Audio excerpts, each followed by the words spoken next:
बदलीला सोय. जिल्हा परिषद अध्यक्षा संगीता पाटील यांचे नर्सेसना मोठे आश्वासन.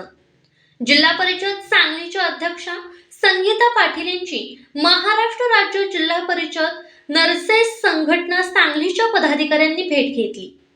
यात बैठकीत विस्तार अधिकारी पदोन्नतीसाठी संयुक्त ज्येष्ठता यादी, महिला कर्मचाऱ्यांना सोयीच्या ठिकाणी बदली आणि प्राथमिक आरोग्य केंद्रासाठी अतिरिक्त मनुष्यबळ या मागण्या मांडण्यात आल्या.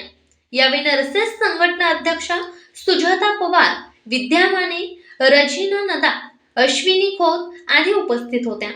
अध्यक्षा संगीता पाटील यांनी सर्व मागण्या सकारात्मकपणे ऐकून घेतल्या. महिला कर्मचाऱ्यांना सोयीच्या ठिकाणी बदली व पदोन्नतीसाठी प्रशासन स्तरावर प्रयत्न करू असे आश्वासन त्यांनी दिले. यामुळे समाधान व्यक्त होत आहे.